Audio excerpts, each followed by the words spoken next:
This is SMNI News Channel. Truth that matters.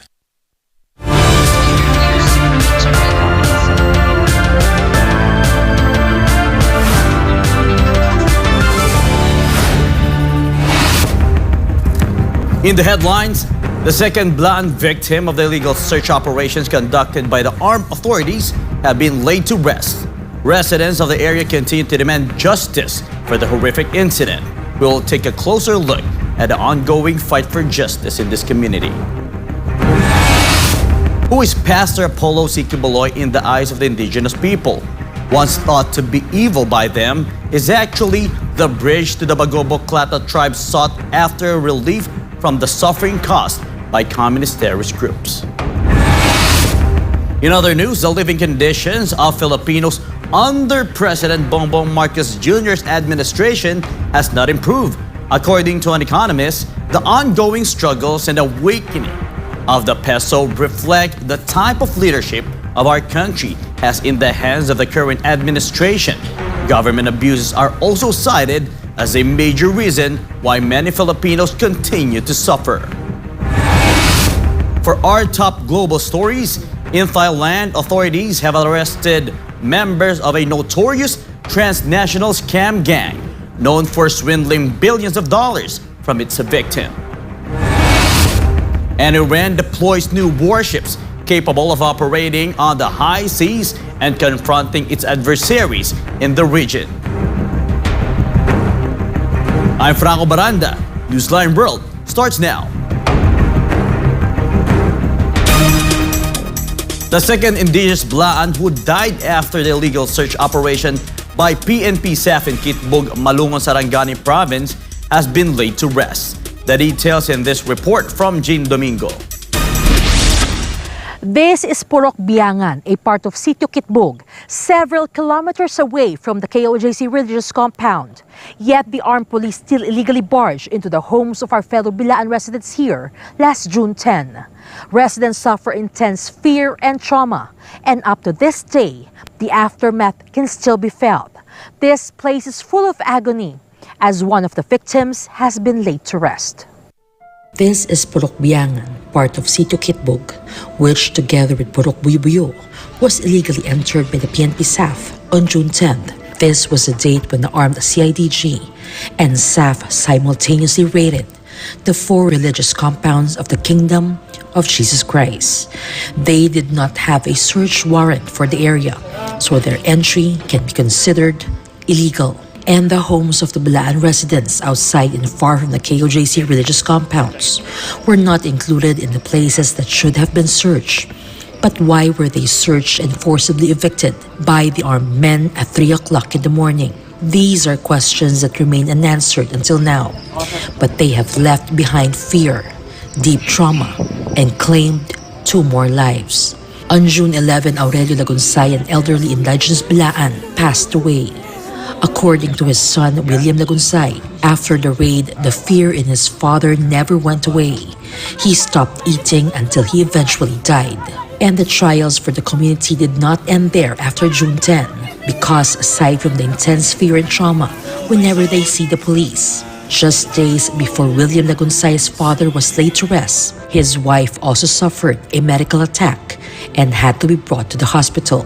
With the help of the Kingdom of Jesus Christ, Loretta Lagunsay was immediately given medical attention. However, due to the severe effects of the trauma, on June 26, Loretta Lagunsay passed away. After 7 days, the remains of the deceased Blaan were finally laid to rest. And as part of the indigenous people community, a simple ceremony was held for her.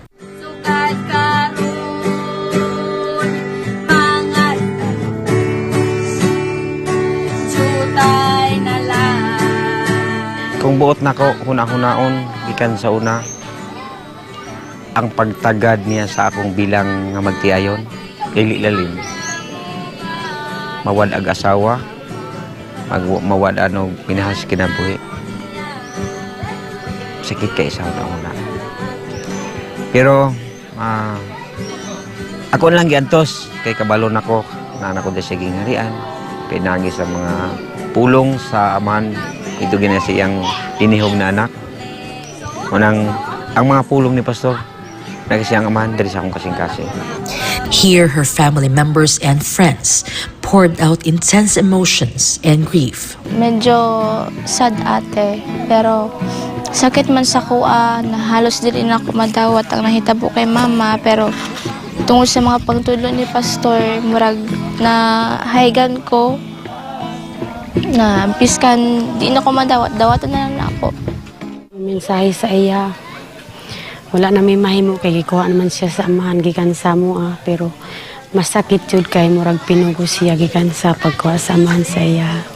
According to them, although they accept that Ate Loretta is in a better place, they cannot accept the reason for her demise. The fear and trauma brought about by the armed and merciless police who disturbed their peaceful community.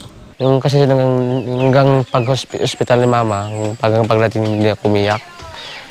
Sabi ko, pag umiyak ako, sayang yung luha ko. Hindi ko talaga, hanggang pagdating ko na doon, hindi ko na kaya pigilan talaga. Binuhos ko talaga. Medyo may galit. May galit sa puso ko. Alam mo na, may kunting dahilan. Galit at puot. Nilabas ko na. Kasi pag hindi ko kasi pinalabas, baka sa iba pamamahalan yung galit ko. Kaya, iiyak ko na lang. Ganun na. Masakit talaga. Kasi mahirap talaga po sa first time mawala yung ina mo. Hindi mo talaga mapigilang lumuluwa ka talaga. Kasi namimiss mo talaga yung alaga niya, yung mamahal niya. Tuloy pa rin ang justisya, hiningi ko lang, may asaman. Kung pagbuot man yun sa Ginoo o sa amahan pinagay kay Pastor, dili man ta mingon ani nga mawalan kong pamilya, kundi itungod ana sabay-sabay po diha ang pagsakit sa buot sa akong asawa nga sa dugay nga panahon hustisya ang akong gipangita nga para ang akong pamilya nga may kuusa na pud mitanan nga padayon sa amo ang pag-alagan ngadto sa among buhi nga Dios. Hindi na maulit yan. Hindi na ko gusto nga maulit pa sa among komunidad nga anak nga mahitabo. Hustisya lang akong gipangayo. Ayaw na sila magadto diri kay wala misala sila. Amo na akong mensahe. The actions of the Philippine National Police Special Action Force in the area were a clear violation of human rights, whether the victims were indigenous people or not. So kining gibuhat nila sa pamahalaan karon, dako gid nga injustice. Labi na sa atong mga igsoong katutubo. Kay kini sila protektado gid sila sa April law. Nga dili ka pwedeng musulod nga di mananghid sa ilang teritoryo. Ilang dwellings ni. Di na lang nato hisgutan sa ang pagka-kingdom member nila. Dili lang sa ilahang tribal community. Musulod ka, mananghid ka sa ilahang tribo. Naana sa balaod sa EPRA. Isa na nga violation nga daw ko kayo. Pagsulod pa lang. So illegal entry na to. Labi nagmuadto na ka sa balay, manukto ka, 10 oras sa gabi o buntag sayo, forced entry, nihangyo ang tagbalay nga please, unya kamo, authority sila, naaslay mandate nga proteksyonan ang mga communities, ang citizen. Labi na sila nga mga tribo. Kay well protected sila sa balaod. Unya dili nimo na buhaton. Okay, nahitabo sa atong mga igsoon, dapat lang gyud nga buhatan ni og aksyon. Aron nga ang ilang katungod maproteksyonan.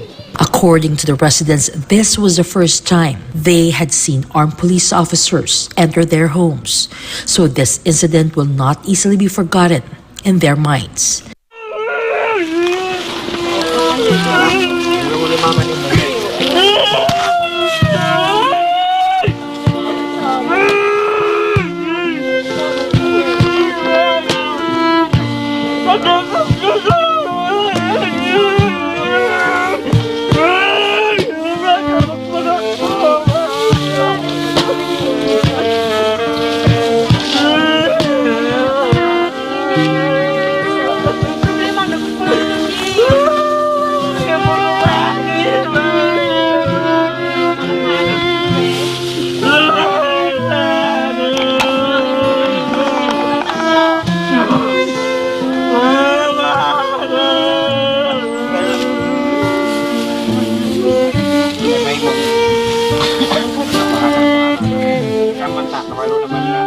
So nakikiramay tayo sa pamilya. Naririnig nyo ngayon, puno-puno ng emosyon at pagdadalamhati, hindi lamang ang pamilya ni Ate Loretta, kundi ang buong Bilaan community dito sa Purok Biangan. According to other residents, they are not far from suffering the same fate as Tatay Aurelio and Ate Loretta. After the ceremony, the indigenous Bilaan people of the Kingdom of Jesus Christ also expressed their gratitude. They said that despite what happened, their gratitude will remain and their support for Pastor Polo Sikibuloy or their Dato Tudlabon will not be lost. Kung hindi talaga makapasok sa kingdom yung kapatid ko, mahirapan talaga sa buhay. Kasi yung nangyayari sa kanya, yung sa hospital siya. So kung wala siguro nakatulong sa kanya, pati kami nadamay talaga sa mga problema. Pero nakapasalamat kami sa inyo. Pasalamat namin sa inyong grupo bilang sa kingdom. Natulungan ninyo akong kapatid. So thank you. Mga yun may gustisya, kung kabubuton sa man, tagaan may gustisya kang papa, pinagi sayang anak. Dako namo ng kalipay. Kung kabalo lang siya, kabalo pa sila, o kung sa imong kalibutbut. Sakit yun ang among gibati para sa among kahintang karon. Kung baga wala ka sa amahan, maglisod yun kag dawat. Gusto ka magkarimentado dyan ka kay ngano kung wala ka samahan. Pero pinagi siyang anak, itudluan dyan ni. Ugin sa'y pagpailob, ugin sa po pangay gustisya sa amahan. Ang amahan dili siya magpabaya siyang mga anak. Makunin natin gustisya kay maumang ingon na pastor sa ato, kung sa atong gituong mutuo taog natay gustisya, mao dyan ang maabot sa atong kinabuhi, makabot yun natong gustisya. Kung hindi naman natin kaya sa dito sa lupa, at least alam naman ng Panginoon, siya naman maalam ng lahat. Kaya sa kanya natin pabaya. Pastor, salamat yun kaayo kay kung wala ka sa mong kinabuhi, wala po mi mahimo. Wala mi mahimo yun. Kaya nga naman mi, problema wala mi mahimo yun. Kung wala po mi nakasulod. Kaya kung wala mi naminaw nga nag-ingon ka, unahaw na itong amahan, unahaw na itong gingarian. O kang tanang butang igadugang sa tuwa. O tanawa, pasalamat ko kay Pastor. Kung wala si Pastor sa mong kinabuhi, amot lang yun. Kung wala si Pastor di sa kitbog, tanang IPIS. Kung wala si Pastor gihimog, dato tudlabon, wala dyan. Tanawa karon daghan kay mga pinsan nga abot. Pasalamat ko sa mahal pinaalit ni Pastor. Pastor, salamat. We love you. I love you, Pastor. Ay, Pastor, daghan king salamat sa mga privilege ng gihatag sa kuwang pamilya. Ilabi na sa Tibok Kingdom Mission ang nagtabang sa kuwa, gikan sa mga nurse. May asamahan nga naapod ang tanan mga Kingdom for Miracle Worker nga nagtabang sa kuwa. Daghan kay salamat, Pastor. Kung wala ka, Pastor, wala ang akong maison nga makilan nako. Tungod nimo, Pastor, ako kayong pasalamat nako sa imo. Sangko sa langit, Pastor, ang akong pagpasalamat ya kanimo. Wala ko kamata, Pastor, kung wala ang imong mga pulong, pinagi sa imong mga USB, pinagi sa imong mga record. Ako, Pastor, nakamata sa tinuod. Bisag naabot ang baliktad pang kalibutan, Pastor, dili joy kumubiya nga pagsunod sa imong mga pulong. Pinagi sa atong buhi nga Diyos. Dagat salamat. Ikaw at ako tanging sa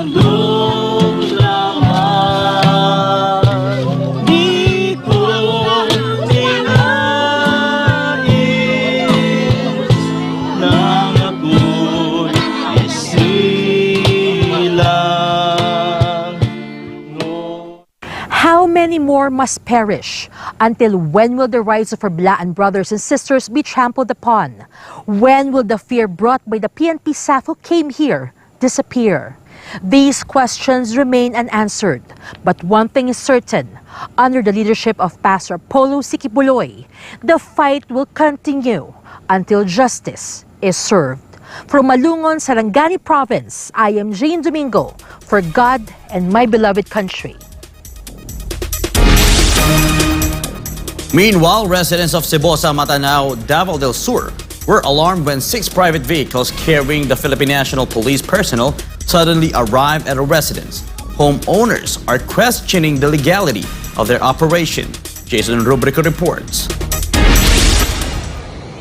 Aside from the KOJC religious compounds, some of our fellow citizens, particularly in Davao del Sur, have also experienced illegal searches conducted by the Philippine National Police. The violent attack by the Philippine National Police Special Action Force on KOJC religious compounds on June 10 was followed by an operation on a private residence in Davao del Sur. SMNI News learned that the residence was approached by 6 vehicles carrying officers from the Criminal Investigation and Detection Group around 8 p.m. on July 1. Beverly, the homeowner, recounted her shock as her house was surrounded by more than 30 heavily armed police officers. Natingala na lang ko nga naay nihunong nga sakyanan sa tubangan. Unya, paglili na ako kay kuan man, nakikita na ko naka-uniform niya, naay armas. Di na kuan ko na kuyawan, nangurog na kugtaman. Ispat-ispat sila. Daghang kain ko, ano unsa man ni? Uy, nganong naaman ni kuan diri ni hunong nga diri man nagatubang niya na may mga armas. Ni anak ko na unsa man kakuanin nila uy.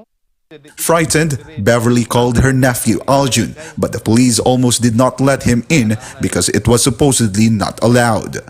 Nanawag si auntie. Dali kong anhi diri. Jun, ani asa ko diri Jun. Itago sa kay nagkulbaan. Sir, basig pwede na to ma tan-awon mo hang kuan. Kay basig daan diha nagtago ba kay diri mo gito padulong. Nay gigukod. Duha. Sensa man niya gigukod sir kaya taaso no katong mubo nga kambukon daw. Diri daw nidagan padulong. Ang ilang istorya diri daw padulong. Nakitaan daw nila ni sulod daw diri. Kung sa tuwa pa naa siguro sila daan diha. The police reportedly searched the entire house, including the back. Aljun mentioned that had the police not informed him that third targets were already inside the house, he would not have allowed them entry. Furthermore, Aljun said the police did not show any documents such as a search warrant or warrant of arrest, nor did they have a barangay official to attest to the legality of their operation. The ordeal left the family traumatized and fearful. They now urge authorities to uphold their mandate to serve and to protect. Dapat ka nang maki-coordinate unta sila sa kung naa sila manggali gusto nga sudlon nga lugar dapat mapaybalo sila unta sa kapitan kay para po nga makapangandam pud ta kung kinsa ilang tuyo ug unsa ilang tumong kay para di po ta makuratan di po ta ma-shock kung makakita ta nila nga naa na sa tuang tugaran. Para sa kuha maminato manggod. Akto na manggod siya na ginaas daw sila gigukod. Dapat nita magpahibalo kung sila coordinate sila sa barangay or sa mga kuan. Magpahibalo ba nga anana naaday kuan diri ana. Kasi sila'y ridon or unsa ba. Based on Section 2, Article 3 of the Bill of Rights, every person has the right to be secure in their persons, houses, papers, and effects against unreasonable searches and seizures of whatever nature and for any purpose. Individuals have the right to request the names of police officers and their authorization to conduct the operation. They can also verify if the officers are equipped with body cameras or recording devices to ensure transparency and documentation of the operation. Asserting your right to record the situation is important to protect your rights. To recall, a similar incident occurred at the KOJC religious compounds where police forcefully attacked the areas. This incident caused severe trauma to hundreds of KOJC missionary workers, both young and old. In Kitbog, 2 members of the Blaan tribe died due to trauma caused by the police actions during an attack on their homes. Reporting from Davao City, for God and my beloved Philippines, I am Jason Rubrico, SMNI News. Following the kidnapping and killing of 2 Chinese businessmen in the Philippines, the Chinese embassy is urging the government to ensure the protection of Chinese nationals in the country. Meanwhile, a movement is appealing to the government to address the reported kidnap for ransom cases targeting Chinese victims. Angel Pastor filed this report. On June 24, two bodies of Chinese businessmen were found in Sangay, Camarines Sur. They were suspected victims of a kidnap for ransom operation. According to PNP-PIO Chief Colonel Jean Fardo, the victims arrived in the Philippines on June 20 for a business trip. However, they were abducted by unidentified perpetrators. On June 21, the families of the victims received a ransom demand of 5 million Chinese yuan, which is equivalent to about 40 million pesos. Their families reportedly paid the ransom but lost contact with the suspects thereafter. Following the killings of the two Chinese nationals in the country, the Chinese Foreign Ministry called on the Philippine government to take necessary steps to protect the safety of their citizens residing in the country. In response, a meeting was held on July 1st between the Chinese ambassador and Executive Secretary Lucas Bersamin, who chairs the Presidential Anti-Organized Crime Commission or PAOC, to strengthen efforts against transnational crime. Teresita Angsi, advisor to the Movement for Restoration of Peace and Order, expressed deep concern over recent crimes targeting Chinese nationals in the Philippines. She noted that this isn't the first time Chinese nationals have been abducted and killed in the country, citing previous cases of kidnap for ransom. Angsi lamented the lack of attention these cases receive, but due to the high-profile nature of the victims, this case may garner more attention, especially with FBI personnel currently in the Philippines assisting in the investigation. Nakakalungkot din kasi pag Chinese citizens lang ang nagiging biktima, parang tahimik, wala namang nobody advocates for them. Kami lang usually ang nahihinga ng tulong ng family to help kung anong dapat nilang gawin. Ano ba ang step na dapat nilang gawin? Meanwhile, Angsi expressed dismay over a statement made by a priest in a video repeatedly using the term slanty-eyed, seemingly referring to Chinese people. Bakit pati ang itsura ng tao nagiging issue ngayon? Ano man, singkit ka man, banlag ka man, bulag ka man, tao ka pa rin. No? Bakit kailangan mo i-single out yung mga singkit? Ano? Bakit Chinese Filipinos lang ba, Chinese lang ba ang mga singkit? You have Japanese, you have Koreans. So you are blanket condemning Asians for being singkit. Parang, syempre, alam naman natin ang pagpapatungkol niya, yung makitid, no? Pero bakit gagamitin niya ang singkit na it's a word very specific to a race, no? The Chinese Filipinos. It has never been used for other Asians. She also said that people should be cautious in using words that indicate anti-Chinese sentiment. It's very, very unfortunate, no, na bakit kailangan pang gawin niya? So be careful tayo also kasi yung mga loaded words and language like it hurts, no? And it destroys our own humanity. We Filipinos are Christians. We are very tolerant people, no? We are celebrated in the world for being a very tolerant people. Kaya i-avoid na lang natin yung mga loaded na mga words na ganyan, the very anti-Chinese. This is also said to have a significant effect on those who want to help the Philippines, and more are becoming reluctant to come to the country because of racism. Using the racial card has very insidious collateral damage. No? Malaki ang nagiging epekto niyan sa buong Chinoy community at sa mga legitimate Chinese investors, professionals who want to come here, who want to help the Philippines, who want to invest and improve our technology and our business climate. In the end, Angsi said that violence would not resolve the conflict and such issues should be properly addressed through proper negotiations. Tandaan natin ang karamihan ng mga nangyayaring sigalot sa buong mundo, no?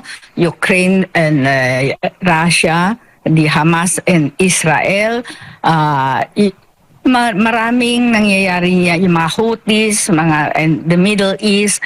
Madami kasi nangyayari yan, mga racist, racial wars, no? Yung mga hindi pagkakaintindihan, kaibahan ng lahi. Kaya huwag nating palalain, ano, yung mga nangyayari kasi ika nga, no, kami talagang very, very close advocates that we shouldn't visit the wars of our fathers on the next generation. For God and my beloved Philippines, Angel Pastor, SMNI News. The man once thought to be evil by the Bagobo Klata tribe in Sitio Causayan, Calinan, Davao City turns out to be the bridge to the tribe sought after relief. Who exactly is Pastor Polo ACQ in the eyes of the indigenous people? Let's delve more into this with Hannah Jane Sancho. For many years, the armed communist terrorists CPP, NPA-NDF deceived many of our indigenous brothers and sisters from the Bagobo Klata tribe, residing in Sitio Causayan, Calinan, Davao City. One of them is Girly Carillo. Actually, ma'am, nagbisita lang po ko sa ilada sa Julo sa 2015. Kay gusto ra ko mutanaw anang mga dagway sa NPA ba. Nga. Pag abot ko dito is gi-organize na ko nila. Tapos wala na ko nila paulia. So ang pasalig is sabay na daw may mga 1 week or 15 days. Pwede na ko nila paulion. So ang naitabo is nadugay man ko sa ila kay siyempre gitagaan ko nilang tahas. Usa ko ka medical sa maong grupo. Girly's supposed 15-day stay in the NPA camp extended to 3 years. Benji Jarog comes from a well-known family in the Bagobo Klata, Sitio Causayan. Many members of the Jarog family were part of the armed struggle of the New People's Army. But when asked if the NPA helped his family and tribe, this was his response. Kami na sulod manggid mi sa NPA yun sa unang panahon. So among nakita dito nga wala mangyapon siya kabaguan kay gigamit ra gyapon ta sa ba sa pa nagisa ra gyapon ta sa sarili nato nga mantika na. In fact, the CPP-NPA-NDF planted many negative thoughts about Pastor Apollo Sikibuloy in the minds of the Bagobo Klata tribe. Si pastor daw dili mayong tao. Sa mga silingan po nako ana po lang kahadlok. Diri ba sa sulod kung nga nasa mga kahadlok sa una nga na daw diri ang mga tao nga kanang isog. Kanang kayo naman gud kami dito mi sa pakigbisog nga NPA. So dito ba nga nahibal-an na mo nga siya nahimong dautan no, sa among tan-aw. The perception of the Bagobo Klata tribe changed when they had the chance to know Pastor Apollo Sikibuloy better, which eventually led to a healing and reconciliation ritual. The ceremony took place on June 5, 2022, symbolizing unity. It also marked the beginning of the IP community's freedom from the deceptive communist terrorist group, CPP-NPA-NDF. Meanwhile, the IB community awarded the title of Dato Pamulingan to Pastor Apollo Sikibuloy on March 6, 2023. The honorary title was given to Pastor Apollo by the Mindanao Indigenous Peoples Conference for Peace and Development. Pastor Apollo is close to our indigenous brothers and sisters because they were part of a spiritual journey when he was called by the Almighty Father and underwent rigorous training in the mountains of Kitbug and Tamayong. Personally akong kita kay pastor, maayo nga tao, buutan. Subay po sa akong nasaksihan sa panaglingkuray, panagatubanay, maayo siya. Dili ingon nga pining ako istorya nga tinud-anay ang istorya ko yun, no? Na si pastor maayo man Jesus sa tribo. Gani daghang siya natabangan sa mga tribo. Na member ko. So, diha na ko nasuta. Katong gipang dala nga issue sa amo sa una. Dili da ito tinuod, ma'am. Pagdaot lang yun di ito sa pangalan ni pastor. So, dili yun di ito tinuod.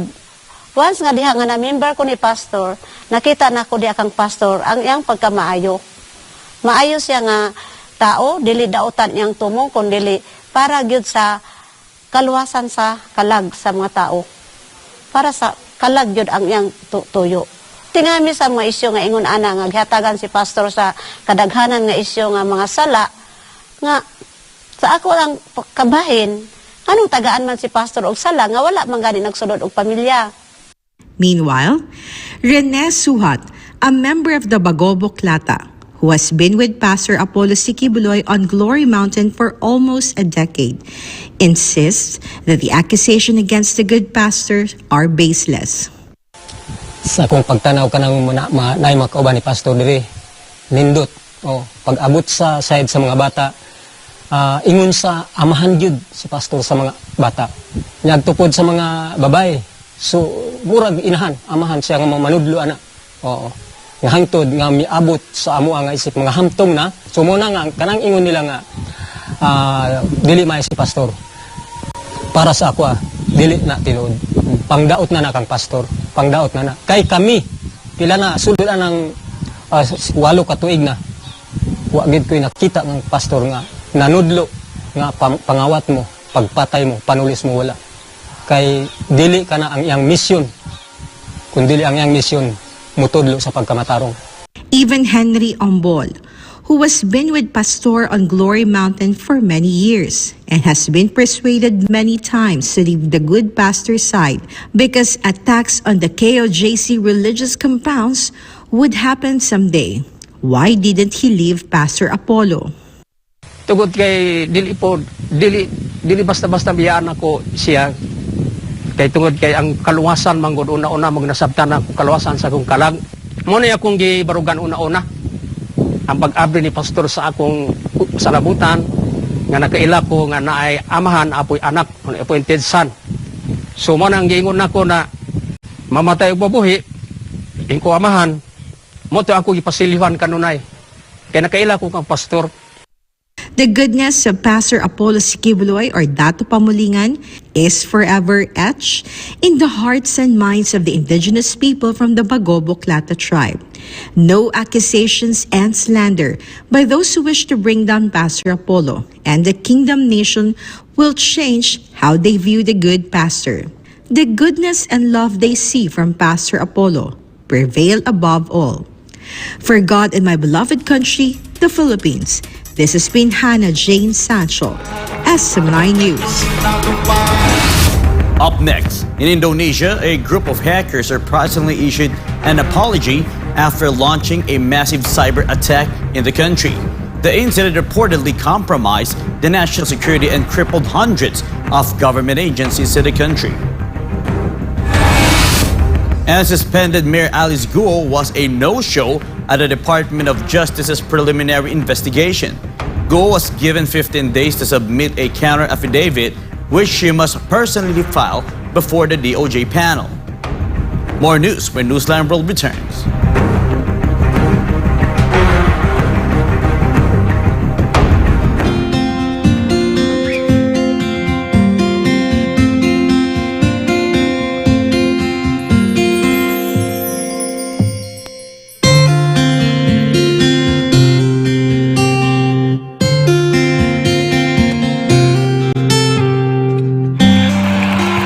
Children will grow up and bring the joy, the love, the peace, and compassion to the whole world.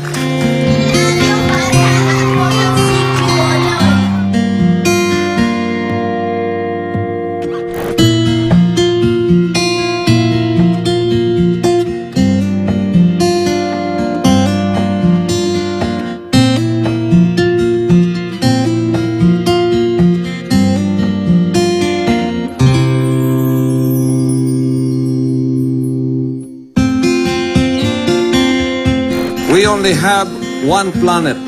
We only have one Earth. And I hope that this new generation of children that we have reached out will become millions and billions and bring peace on Earth. Bring peace to humanity.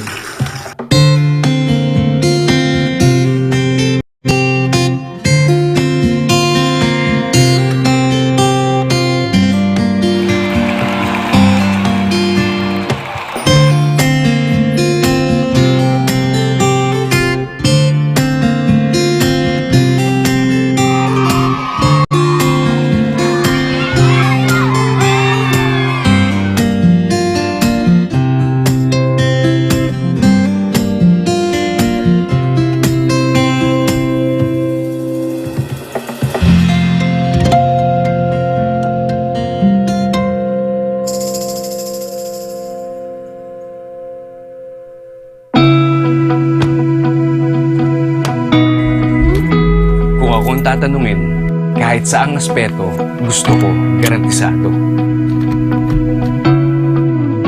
Metikuloso akong tao, kaya gusto ko lahat maayos at sigurado.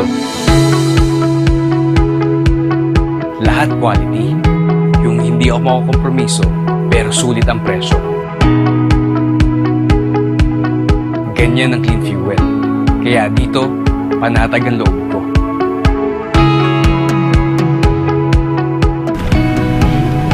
Magandang umaga po, sir. Full tank po. Full tank.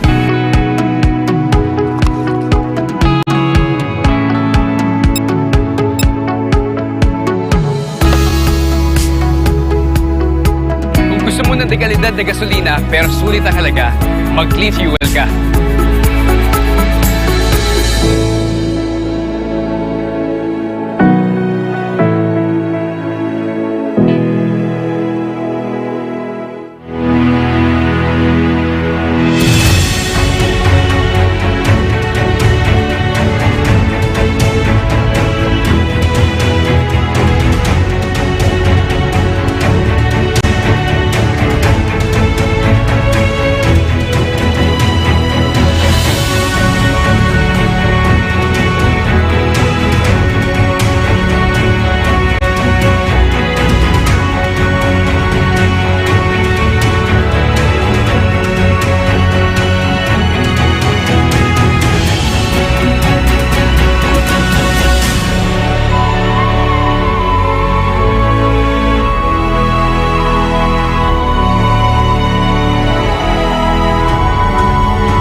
There are so many who question me, why are you called the appointed Son of God? Isn't there only one Son of God?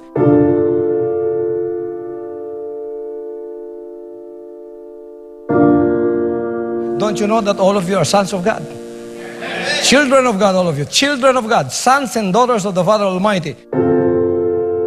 When the devil came and took over, we became children of the devil without us knowing it. That's why he sent his son there in the Middle East. His name is Jesus Christ, to be crucified on the cross so that you and I will become like him.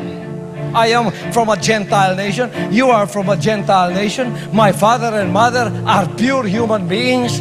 He saved me first so that he could save you through me. He is looking for a body where he can dwell here on this earth that is not religious, that cannot be used by religion alone. He alone can use that body. And I told him when he called me, Father, I'm here, use me. And I came here, and the Father is using me. I am not being used by religion. I'm not being used by denomination. I'm being used by the Father Almighty. And He sent me here to tell you that this is now the time for you to become sons and daughters of God, just like me.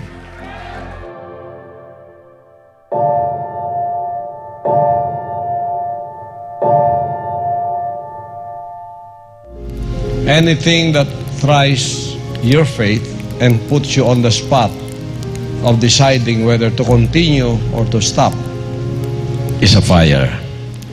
Whether it is persecution, whether it is loved ones, family, anything that will try your faith, whether to continue or to stop or to overcome or draw back, it is called fire. Now, salvation is based upon our building up on the foundation. Whether silver, gold, stubble, precious stones. That means if it is gold, then it's genuine. It can go through the fire, but it will stay. When your confession of commitment and dedication is not true, when the fire goes through you, you will be burned. That's why I love my ministry. Because all of those that are able to overcome are certified 100% pure gold. Pure gold. Hypocrites have no place in the kingdom nation. Pretenders have no place in the kingdom nation. Plastics don't have place in the kingdom nation. Why? Because before we can be ushered into the new world, we should be tried by fire.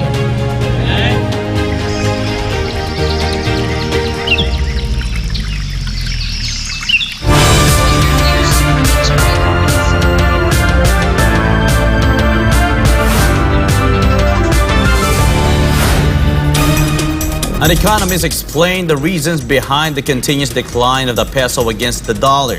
According to Maybank Research, the exchange rate might reach 60 pesos to the dollar. Meanwhile, another economist says that the value of a country's currency reflects its leadership and governance. Here's the news. Maybank Research recently reported that the peso-dollar exchange rate could reach 60 pesos to the dollar in the third quarter of this year. This follows the continuous depreciation of the Philippine peso. Currently, the exchange rate hovers at over 58 pesos to the dollar. According to Dr. Michael Bato, an economist, the Philippines' ongoing imports are one of the reasons for the peso's decline. Bakit tayo yung pinakamahina? It turns out, MJ, no, kaya ganyan is mas marami yung dollars na lumalabas kaysa sa pumapasok. So sa kaso po natin, mataas ang demand, no, kasi nga tayo po angkat ng angkat, at yung supply na pumapasok ay hindi ganun kalakas, ano? Kaya nangyayari is talagang humihina yung valor ng ating piso at lumalakas ang dolyar. Dr. Bato added that the weakening of the peso negatively impacts the prices of basic goods and services, and the rising costs of essential goods are making daily life increasingly difficult for every Filipino. For Dr. Bato, the weakening of the peso reflects the leadership of the Philippines. Dok, yung bang mahinang balor ng piso ay reflective po ba yan sa mahilang liderato ng isang bansa? Oo naman, kasi mas ang bilis ng sagot ko kasi titingnan natin bakit ba humihina yung valor? Tayo'y angkat ng angkat. Bakit ba tayo angkat ng angkat? Kasi yung ating produksyon hindi sumasabay sa demand. No? So bakit ba mahina ang produksyon? Kasi hindi na nagagawa ng ating pamahalaan yung mga proper conditions para mai-increase yung production sa ating ekonomiya. So at the end of the day, ang bagsak nito, MJ, is economic management. Because of the relentless increase in the cost of living in the Philippines, many Filipinos do not feel an improvement in their lives under the leadership of Bongbong Marcos. Tatanong tayo sa ating mga kababayan kung nag-improve ba ang iyong standard of living nitong mga nagdaang 2 taon. Marami sa kanila sasabihin sa iyo hindi nag-improve yan. Kasi nga, yung ating production hindi sumasabay doon sa demand. Meron tayong kakulangan at ang ginagawa natin is umaangkat na lang tayo. Meanwhile, Dr. Bato laments that President Marcos' trips to various countries have not resulted in actual investments, and instead, they only brought pledges and promises. Kung makikita natin din, yung investor sentiment hindi masyadong maganda sa ating bansa rin. Kasi unang-una, nandyan ang problema ng inflation, nandyan yung problema ng governance, nandyan yung problema ng graft and corruption, nandyan yung problema ng mahinang institusyon. So, hindi siya nagiging conducive talaga sa pag-generate ng mga investment. Kaya nga kailangan dyan tutukan ng ating Pangulo, lalong-lalo na yung ating mga economic managers, is kung paano mag-create yung proper conditions para kung saan yung ating mga investment, lalo-lalo yung mga investment pledges, ma-realize po ito na maging talagang totoong investment. For God and my beloved country, the Philippines, this is Valdivina Gracia, SMNA News. In addition to the Committee on Accounts, another Senate committee wants to investigate the controversial budget increase for the construction of the new Senate building. Sara Santos with the report. To maintain public trust in the Senate as an institution, Senator Robin Padilla wants to investigate the alleged ballooning expenses for the new Senate building. On Thursday, Padilla filed Senate Resolution 1063, tasking the Senate Committee on Public Information and Mass Media, which he chairs, to conduct an investigation in aid of legislation. During the Committee on Accounts hearing on the 3rd of July, DPWH Project Director Soledad Florencio explained that the project had been delayed by over 800 days. This has resulted in various additional costs, including 78 million pesos due to extensions, 800 million pesos for project variation orders, and 173 million pesos for additional design fees. Padilla emphasized the importance of identifying the contractors and subcontractors involved in the project. Padilla pointed out that as part of the government, the Senate should exemplify transparency and accountability to the public. Former Senator Panfilo Lacson expressed his dismay over the clash between two senators regarding the new Senate building. Lacson found the exchange of harsh words between Senators Nancy Binay and Alan Peter Cayetano distressing. It can be recalled that Binay and Cayetano had a heated exchange during a hearing investigating the alleged budget increase for the new Senate building. Both Binay and Lacson are former chairpersons of the Committee on Accounts, which oversees the project, while Cayetano is the current chairperson. Lacson had envisioned the new Senate home to be world-class and iconic during his tenure. However, he is saddened that it is now seen as a symbol of misuse of public funds. For God and my beloved country, the Philippines, this has been Sara Santos, SMNI News. Former Executive Secretary Vic Rodriguez has spoken about his experiences in the Marcos Jr. administration. MJ Mondihar reports. At the launch of his tell-all book in a hotel in Pasig City, former Executive Secretary Vic Rodriguez detailed his experiences during his 79 days serving in the cabinet under the Marcos administration.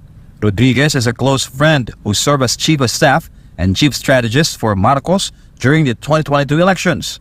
He was also Marcos Jr.'s lawyer in his electoral protest against Vice President Lenin Robredo in 2016, a time when the Marcos family had few allies after losing the VP race. In his book, authored by veteran writer Jerry Lirio, Rodriguez explains how his relationship with First Lady Liza Araneta Marcos soured. This was especially true when Araneta Marcos wanted to insert her influence into revenue-generating offices like the Bureau of Customs, BIR, PAGCOR, and PCSO. Rodriguez said that she even called meetings at Malacanang with cabinet members. Rodriguez also recounts how he felt compelled to follow the First Lady's orders, despite her lack of public mandate. There are those who would want to be appointed right away and get in the line ahead of those that we were processing before them. Kaya lang, bulong dito, bulong dyan, paninira doon. Rodriguez also mentioned in his book that the First Lady wanted to have more power over military appointments. In the early part of the Marcos regime, there were several reshuffles in the armed forces of the Philippines. Some affected were former AFP Chief of Staff, Lieutenant General Bartolome Bacaro, and former Intelligence Chief, Brigadier General Keith Teofilo. According to the book, Araneta Marcos was angered by General Teofilo's report about an anti-Rodriguez group forming in the cabinet. Because of this, Araneta Marcos allegedly accused Rodriguez of wiretapping her family using ESAF. It's worth recalling that Araneta Marcos released a video with former Presidential Security Group Chief, Brigadier General Ramon Zagala, denied her involvement in government appointments. However, Rodriguez's book details what really happened. Kailangan yung meron lang mandato ang nagdedesisyon. Maaari kang humingi ng payo, natural. At maaari kang humingi ng wisdom, legal or non-legal advice. But at the end of the day, it's the call of the one who was elected into office as president and no one else. Due to issues with the First Lady, Rodriguez was forced to resign as Executive Secretary, being offered the position of Presidential Chief of Staff. Meanwhile, Rodriguez was asked if he believes that it's the First Lady and not the President running the country. Hindi ako naniniwala na yun yung direksyon na kung hahayaan mo siyang mag-decision at mag-isip. Hindi ako naniniwala yun ang direksyon ni Presidente Marcos. So could be what's happening now are the result of the influence of some, of one, or of many.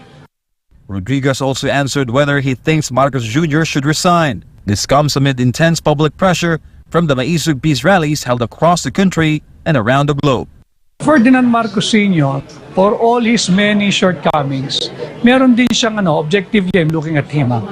Nung dulo na, February of 1986, Nung sinabihan siyang cut and cut clean, doon mo makikita, sablay-sablay na, in shambles na ang ating bansa, yet he cut and cut clean, he stepped down. Dahil nasiisip niya siguro na hindi na siya mabuti sa Pilipino. At kung dan natin susundin na kung ano yung puno, siya rin ang bunga, sana, sa aspeto ngayon, positibo yan na hindi na ako mabuti sa bansa, I'll step down, alis na lang ako. That was the puno noong 1986, noong February. We'll see if the bunga on that positive appreciation of things will step up and do the supreme sacrifice and, follow the footstep of the Father. For Government of Philippines, I'm Jem on behalf SMNI News.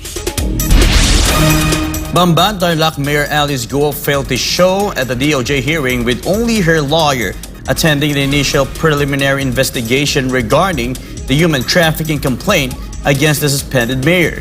Guo was given 15 days to submit a counter affidavit, which she must personally file before the DOJ panel. Let's hear more details from Margaret Gonzalez. Only the lawyer of suspended Bamban Tarlac Mayor Alice Guo attended the first day of the preliminary investigation at the Department of Justice or DOJ regarding the human trafficking complaint filed against her. During the preliminary investigation, the suspended mayor was only given 15 days to submit her counter affidavit. According to DOJ Undersecretary Nicholas Felix T., if Guo will file her counter affidavit at the next hearing on July 22, she must show up and personally file it, insisting that she needs to take an oath for her statements. Dapat kung gusto nila mag-file ng counter affidavit, kailangan sila magpakita dito. Kailangan siya magpakita dahil kung hindi tatanggapin na kanyang counter affidavit. The 13 other respondents were also a no-show at the preliminary investigation. They were also given 15 days to file their counter affidavits. Meanwhile, the DOJ warned other individuals who attended the Senate hearing investigation to come to the agency and submit responses if they do not want to be charged. Yung para doon sa mga respondents na nagsabi na nadawit lang sila, nananawagan ako na kailangan kayo magpakita dito. Kailangan kayo sumagot dahil kung di kayo sumagot, baka makasuhan kayo. Hindi sa Senado ang proper venue upang mahain yung depensa yun na yun, kundi dito sa Department of Justice. They should file their response here in the DOJ and at the same time, nanawagan kami sa kanila na tumulong sa kaso. Kung pwede, maghain ng sariling reklamo na finalsify, na ginamit yung kanilang identity or tumulong talaga sa ebidensya, sa investigation ng gobyerno laban doon sa mga nagpapatakbo ng illegal pogo na to. Meanwhile, in a media interview, Attorney Alex Avisado Jr., the lawyer representing Alice Guo, asserted that the human trafficking complaint against his client is weak due to a lack of solid evidence from the complainants. Ang burden of evidence required, napakataas. Proof beyond reasonable doubt. To indict Mayor Alice Guo, there must be reasonable certainty of conviction. So, ang crime na human trafficking, nakukumit if you recruit, transport, transfer persons for domestic employment, pero ang purpose mo talaga ay prostitution, sexual exploitation, slavery, forced labor. Tignan ninyo ang ebidensya against Mayor Alice Guo. Papel, bill ng kuryente, letter of no objection, articles of incorporation. Itong mga dokumento na ito, hindi enough to commit the crime of human trafficking. There must be overt act. So itong kaso na ito, na final against her, mahina. With all due respect, mahina. Medyo pilit ho talaga. In fact, pag binasa ninyo yung complaint, aminado ang CIDG at ang PAOK-CC that there is no direct evidence of human trafficking against Mayor Alice Guo. Meanwhile, the Office of the Solicitor General announced that they already filed a petition to cancel Mayor Alice Guo's birth certificate due to her failure to comply with legal requirements for late registration. According to the OSG, they will follow this with a petition for quo warranto, which will pave the way for her removal from office. For God and the beloved Philippines, this has been Margaret Gonzalez, SMNI News. The Ninoy Aquino International Airport or NAIA has long been widely criticized. From its facilities to its services, passengers frequently point out various issues and shortcomings. Despite this, the Department of Transportation assures that changes are coming and reforms and modernization efforts will soon begin at the airport, with improvements expected to be felt by next year. Carla Abellana reports. The Ninoy Aquino International Airport has a capacity of 32 million passengers per year. However, according to the Department of Transportation, NAIA handles up to 50 million passengers annually. This resulted in airport congestion, leading to frequent damage to facilities and equipment. Elevators, escalators, and walkolators often break down due to the uncontrolled influx of passengers at NAIA. Transportation Secretary Jaime Bautista stated that reforms at the airport should be noticeable by next year. Well, dapat by early next year, dapat makakita na tayo ng reform, no, ng improvement. Alam mo, yung mga elevators natin, maayos na yan, yung escalators, yung walkolator. As early as now ay nag-start ng mag-order ng mga parts, no, ang winning bidder, no. So sabi nga namin, dapat by Christmas dapat maayos na lahat yan eh. Bautista also mentioned that they are coordinating with the Bureau of Immigration through the Department of Justice to add more immigration counters to address a primary concern for deporting passengers who often face long lines before reaching the boarding gate. Siguro yung mga immigration counters dyan sa Terminal 3, nadagdagan natin by almost 20% na kaagad, no? And magkakaroon pa tayo ng additional counters, no? And at the same time, dadagdagan natin yung automated system nila, no? The new NAIA Infrastructure Corporation, or NNIC, led by San Miguel Corporation, emerged as the winning consortium for the NAIA privatization project. Under their management, NAIA is expected to undergo renovations, aiming for a cleaner and more comfortable experience before the next year's Holy Week. For God and my beloved Philippines, Carla Abellana, SMNI News. The Budget Department has released the remaining 27 billion pesos of paid COVID allowance of healthcare workers. There are over 5 million beneficiaries for health emergency allowance claims, while over 4,000 for other benefits. Creseline Catarong reports. The health workers have set to receive the remaining unpaid health emergency allowance claims. This is after the Department of Budget and Management released this Friday the special allotment release order and notice of cash allocations of over 27 billion pesos for the validated beneficiaries submitted by the Department of Health. According to DBM Secretary Amina Pangandaman, there are more than 5 million beneficiaries for health emergency allowance claims, while there are over 4,000 beneficiaries of the COVID-10 sickness and death compensation claims. Pangandaman said the DOH list has been validated and that the DBM is working with the DOH to facilitate the distribution. The budget chief also mentioned that since the amount is quite large, the DOH will distribute the funds to their regional offices and they will be the ones to distribute it. Pangandaman hopes that the remaining emergency allowance will be properly distributed to the beneficiaries and distribute it as soon as possible. The DOH first shared that barangay health workers assigned to licensed health facilities or health-related establishments involved in the response to COVID-19 are eligible for the health emergency allowance. Once the DBM downloads the 27 billion pesos special allotment release order, the DOH will immediately be sub-allotted to the respective centers for health development. This will facilitate the disbursement of health emergency allowance to local government units and private health facilities under their jurisdiction. For God and for my beloved Philippines, this has been Creseline Catarong, SMNI News. The SIM card registration law was enacted in December 2022. However, scams using SIM cards still seem to be rampant. Our government agency is taking steps to combat these activities. Carlo de la Peña will give us the details.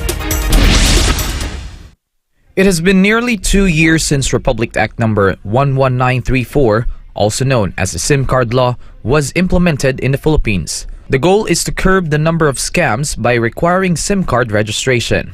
However, many Filipinos are still falling victim to scams through text messages and messaging apps. Yung teknolohiya na ginagamit sa pag-scam long since evolved. For example, marami na sa mga text scam hindi natin napapansin ay nag-evolve na ang ginagamit ay yung, halimbawa kung Apple ka, iMessenger, kung Android ka, yung Android Messenger. Ang tawag natin dito ay OTT applications. Also, meron rin mga tinatawag na IMSI catchers or mga fake BTS kung saan hindi ginagamit ang SIM card pero kaya magpadala ng broadcast messages sa inyong mga telepono. Because of this, Department of Information and Communications Technology or DICT Undersecretary Jeffrey D. admitted that there are still weaknesses in implementing the SIM card registration. For example, marami pa rin kasi mga exemptions. Halimbawa, yung mga foreigners, no? Kapag ikaw ay in transit sa Pilipinas, mga less than 10 days ka lang dito sa Pilipinas, inaalaw kasi natin na yung SIM card nila hindi mo na i-register. Thus, the DICT continues to collaborate with other government agencies to combat the increasing number of scams and other forms of cybercrime in the Philippines. Marami na tayo napansin na ganyan dahil yung NBI, PNP, katuwang ang CICC, marami na rin nahuhuli. Hundreds of thousands of SIM cards na rin na ginagamit sa scam. Ang maganda naman dito, may audit mechanism. Inatasan ng DICT na i-audit ang mga telco after 1 year of implementation. Yun nga yung minumungkahi namin. I-audit. Actually ngayon si NTC, inutusan na yung mga telco na mag-submit ng kanilang report tungkol sa kanilang registration databases. And then from there, titingnan natin, like I said, we will need to verify this versus yung database naman natin ng mga tunay na identities as registered versus the national ID, driver's license, or whatever IDs that they submitted. Meanwhile, regarding the issue of hacking in government agencies, the DICT is calling for their collaboration. Nananawagan din kami sa mga government agencies na seryosohin nila. Alam niyo po, ang cybersecurity kasi favors attackers. It is cheaper to attack and more expensive to defend. So the only way we can defeat the cyber criminals is to make cyber attacks more costly. And we can only do that if we work together. For God and my beloved country, the Philippines, this has been Carlo de la Peña, SMNI News. AirAsia Philippines will have a system upgrade to its systems for enhanced customer journey. This is why the company advises guests with scheduled domestic and international flights on the evening of July 10 to complete their check-in via airasia.com or the AirAsia Move app 2 days before their flight. Carla Abelian is back for more news. AirAsia Philippines announced that they will have a system upgrade from 7 p.m. on July 10 to 3 a.m. on July 11, which will affect all online transactions from bookings, check-in procedures, online kiosk, and bag drop to everything of AirAsia operated airports. According to Steve Dailisan, AirAsia's head of communications and public affairs and first officer, online services available through the AirAsia Move app, such as managing booking, check-in, payment for existing bookings, and other add-ons and purchases will also be temporarily unavailable. During this period, guests are advised to go directly to the check-in counters to secure their printed boarding passes. Dailisan further explained that AirAsia's system upgrade includes updating its new Skies software to further speed up all online transactions from booking, payment, flight schedule changes, check-in, and purchases of add-ons, on providing visitors with an enhanced customer experience. AirAsia guests can also expect additional add-on features in AirAsia Move as a result of the system upgrade. AirAsia Philippines has advised guests needing medical or special assistance to arrive at the airport before 7 p.m. to ensure their needs are accommodated. Meanwhile, the low-cost airline has reassured passengers that no flights will be disrupted during the system upgrade. For God and my beloved Philippines, Carla Abeliana, SMNI News. Many Filipinos are skeptical about the recent report from the Philippine Statistics Authority that inflation has slowed down. Sheena Torno reports. The inflation rate, or the speed of price increases for basic goods and services in the country, slowed down in June 2024. According to data from the Philippine Statistics Authority, or PSA, inflation slightly decreased to 3.7% compared to May 2024 and June 2023. The main reason for the decrease in inflation is a slower rise in prices of housing, water, electricity, gas, and other petroleum products. Additionally, there was a slight decrease in the inflation rate for rice last month. Of course, yung rice, while bumaba siya, hindi pa ganun kalaki, ang bigas, ang ating weight dyan ay 8.9%. Ito ay nasa 22.5% yung inflation rate niya noong Hunyo mula 23%. So while it decreased, the reduction is small. The Department of Agriculture believes that the widespread implementation of the P29 program and the Rice for All program will greatly help continue the slowdown of inflation in the country. About 30% of the Filipino population will benefit from this, which is expected to significantly impact inflation. Itong P29 Rice for All, alam natin 25% yung effect ng bigas doon sa overall inflation basket. Kaya magkakaroon ito talaga ng impact. So yung impact po, mas lalong baba in the coming months? Yes, dahil malaki yung percentage ng food item sa inflation at yung bigas natin, significant din yung proportion niya. However, there are Filipinos who didn't feel the decrease in rice prices in June. Hindi po, parang walang pagbabago ganun pa rin kasi ang binibili ko medyo dating 50, naging 52, 53 na, lalo tumaas. Ganun po yung binibili ko, ganun pa rin po, tumataas po. Sinasabi po nila na babago po yung buhay ng mga Pinoy. As is pa rin po, wala pa rin po pagbabago. Ayaw ko nang maniwala. Ang budget ko talaga, kung itutulong ko lahat, nasa 6,000 kasama yung bigas.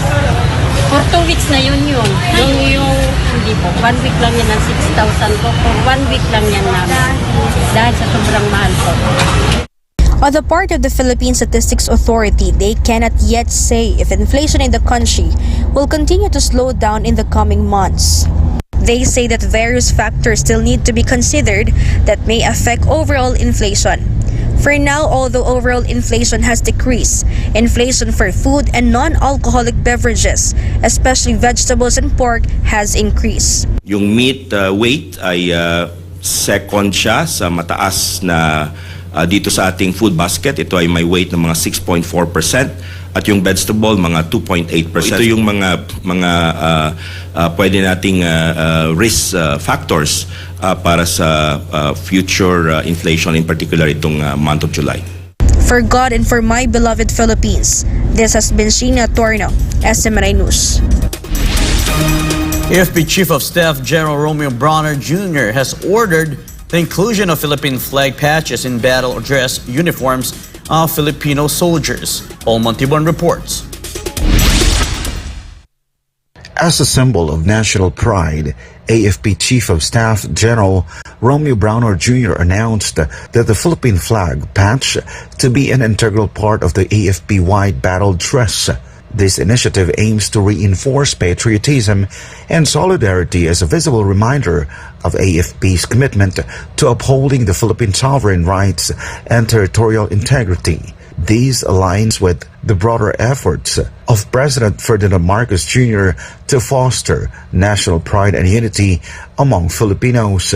The announcement reflects the AFP's effort to provide vivid representation in carrying out its mission with honor and pride. Meanwhile, the Armed Forces of the Philippines rendered arrival honors to Lieutenant General Rowan Tolentino, Superintendent of the Philippine Military Academy, during his exit call on July 4th, 2024. Lieutenant General Tolentino, a member of PME Makatao class of 1989, paid his exit call to General Romeo Bronner Jr., AFP Chief of Staff, and other senior military officers as his term as PME Superintendent has come to an end. Prior to his stint as PMA Superintendent, Lieutenant General Tolentino held several key positions, including as the 42nd Commander of the 2nd Infantry Jungle Fighter Division, Philippine Army, the 18th Commander of the 703rd Infantry Agla Brigade, Deputy Commander of Training and Doctrine Command, and Chief of Staff, Philippine Army. For God and my beloved country, the Philippines, reporting Paul Montibon, SMNI News. Iran's Islamic Revolutionary Guard Corps has deployed new warships capable of operating on the high seas and confronting its adversaries in the region. Melchizedek Cadis has the report.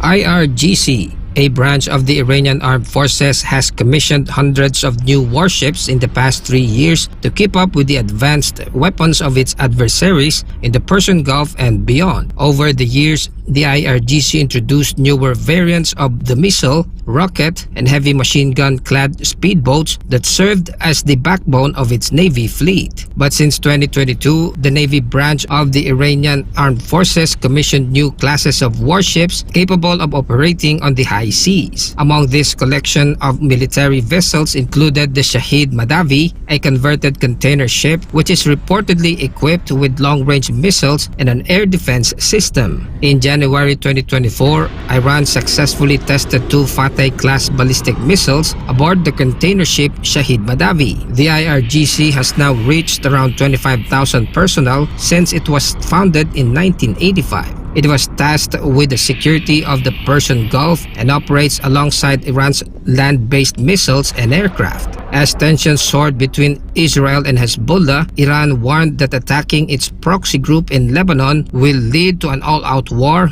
and devastation for the Jewish state.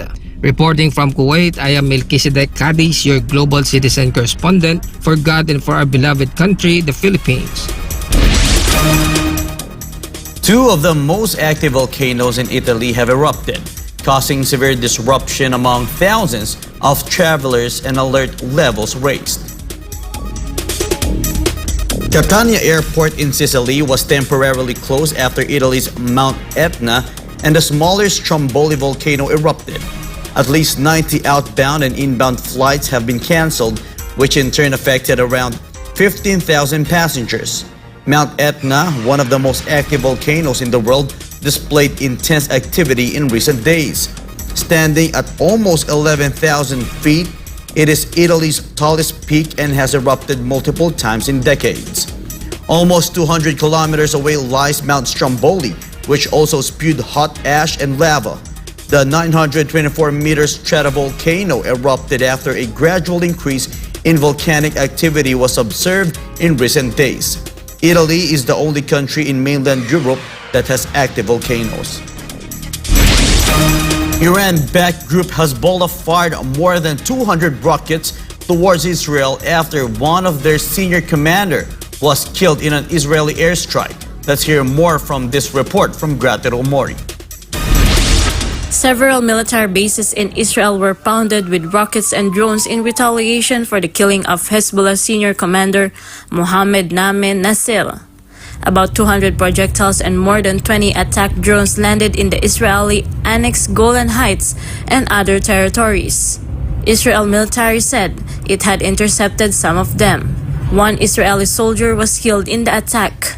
Hezbollah accused Israel of killing the senior commander with an airstrike by targeting his car while passing through the city of Tyre in southern Lebanon. The assassinated commander was in charge of the Aziz unit and responsible for the entire western section of southern Lebanon. The Israeli military described Nasir as the one responsible for launching rockets from southwestern Lebanon and accused him of commanding a large number of terror attacks that targeted the Jewish state. The new round of violence sparked fears the clashes could escalate into an all-out war. Reporting from Dubai, I'm Gratero Omorior, Global Citizen Correspondent for SMNA News Channel. A group of hackers issued a surprise apology after launching a massive cyber attack that compromised Indonesia's national security and crippled hundreds of government services nationwide. Anissa de Guzman reports. Hackers apologized for their misbehavior following a ransomware attack that disrupted the day-to-day lives of millions of Indonesians more than 2 weeks ago. The cyber attack that started on the 20th of June compromised more than 200 government services and caused long delays at the capital's main airport, with long lines formed at the immigration gate. The massive ransomware attack was launched by a hacking group known as Brain Cipher, who made government data inaccessible through encryption. The chaos caused a major headache to 2 data centers in Jakarta, which keeps the information for more than 230 public agencies after finding out it did not have backups available. Despite this, the government refused to pay the $8 million ransom demanded by hackers in exchange for access to the encrypted data. In a surprising turn of events, the hackers offered an apology to the Indonesian citizens for their misbehavior and offered the key for government agencies to access the stolen data.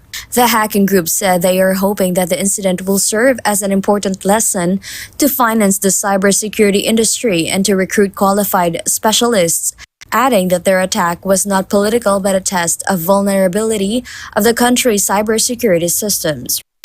Reporting from Thailand, I'm Anissa de Guzman, your global citizen correspondent for God and our beloved country, the Philippines.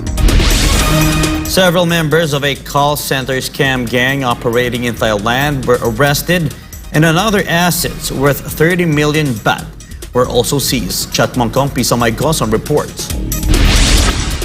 Southeast Asian countries, including Thailand, witnessed a rising trend of various transnational organized crime, including call center scams. Police officers in Thailand busted the hybrid scam gang known as Lockstar. Police raided 4 locations in Bangkok, Chiang Rai, Nonthaburi, and Pathum Thani, where the syndicate group operates. 6 suspected members were arrested, while cash and other assets worth 30 million baht were seized. The police received reports from victims who were tricked to install an app and invest into a digital currency which promised high returns. The suspects were charged with money laundering, colluding in participating in a transnational crime organization, and public fraud, among others. Southeast Asia is witnessing rising cases of online scam centers that are swindling billions of dollars from victims, according to a recent report. Reporting from Thailand, I'm Shatmongkon Bisamai Koson, your global citizens correspondent for SM9 News Channel. A woman who went missing for hours ended up being swallowed by a whole giant python in Indonesia. The incident marked the second python killing in the same province in a month. A 36-year-old woman named Siriati went missing after she left her house on Tuesday, the 2nd of July, to buy medicine for her sick child. Her 30-year-old husband, Ariansa, found her slippers and pants about 500 meters away from their home in Siteba village, South Sulawesi province.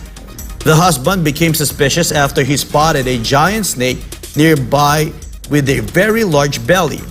Ariansa sought help from other villagers to catch the 30-foot python and cut its belly, where they found his wife's body inside. Siriati became the 6th person to be devoured by a python in Indonesia since 2017. A gruesome scene took place in the same province last month when 45-year-old Farida was found inside the belly of a 16-foot python. The entire village, including her husband, searched for the missing woman for days until they decided to cut open the stomach of a suspicious-looking python, where Farida was found fully clothed inside the snake. Reticulated are widespread in Indonesia and other parts of Southeast Asia. They are known to eat monkeys, pigs, and other mammals and kill their prey by squeezing them to death before swallowing it whole. A local community in South Korea is mourning over the loss of a robot civil servant after it allegedly committed suicide by jumping down a staircase. Kim Sang tells us more. What could be the nation's first case of a robot committing suicide has been reported in South Korea. A civil servant cyborg that had been assisting residents in Gumi City with municipal tasks for almost a year reportedly jumped and crashed itself down a flight of stairs for an unexplained reason. The robot was found unresponsive at the bottom of the stairs last week with a team tasked to investigate the incident. The cyborg worked from 9 a.m. to 6 p.m. and had its own public service card. Unlike other robots, it knows how to use the elevator and can move itself between floors. Pieces of the shattered robot had been collected for analysis. The incident sparked a nationwide debate in what many call the country's first robot suicide, and social media users questioned why the robot behaved that way. According to the International Federation of Robotics, South Korea has the highest robot density in the world, with 1 robot for every 10 employees. Reporting from South Korea, this is Kim Sung, your global citizen correspondent for God in our beloved country, the Philippines. And before we end, may be inspired with the words of the sun.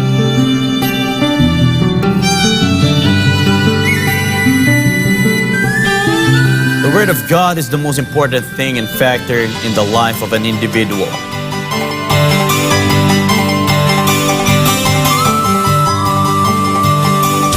And that's all for this edition. For more news updates, you may visit smninewschannel.com or follow us on our official social media accounts on Rumble, YouTube, Facebook, and Twitter. For God and my beloved country, the Philippines, I am Franco Baranda, and this is Newsline World.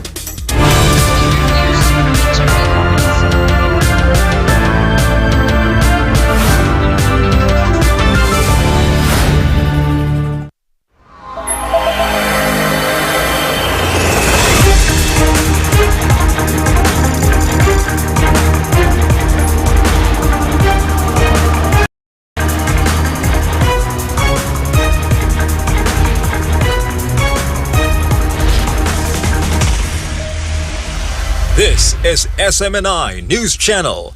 Truth that matters.